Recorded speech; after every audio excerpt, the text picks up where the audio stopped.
Doon na yung alaga ko, dalawang alaga ko guys, si Victor at si Valera sa sa room. So ako dito muna ako.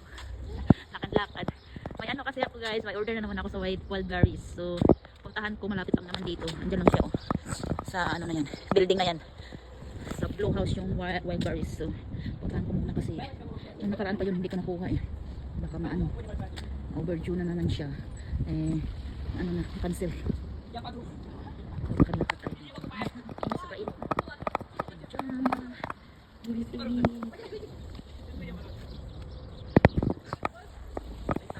Dito tayo sa 203. Yung doon sa kabila sa wild berries 202 Blue House. Sa Blue House tayo kukuha ng wild berries. Kasi nga doon yung naka-address. Naka-address na. So, ayun siya guys.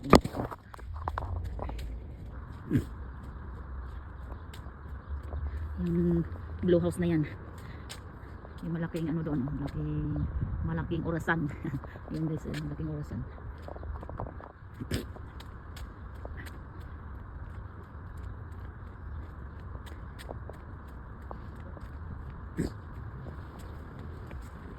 Mainit na, grabe, init na naman ang kalaban. Pag malamig, pag winter, lamig ang kalaban, super.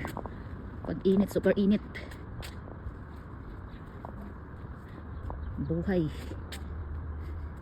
Buhay ng summer at winter.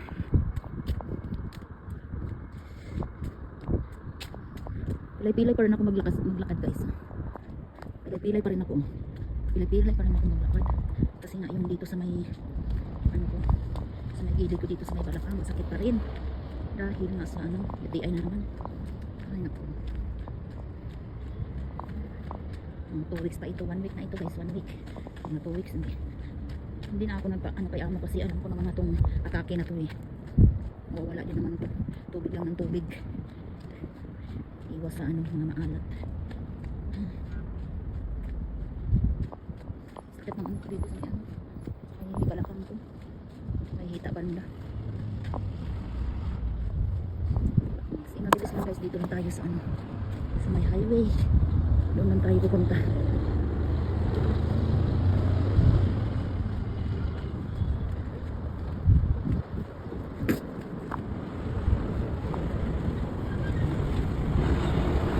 Tawid tayo dito.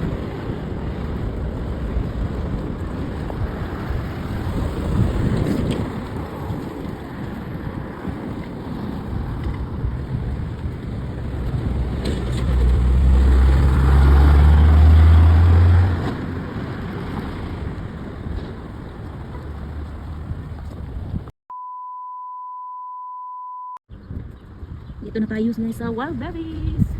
Ano yun? Ito guys, yung apartment na to, ayan yung iMat Ligo.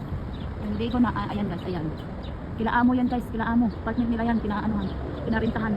Dito na tayo sa wild berries guys. Kuha na tayo ng items dito.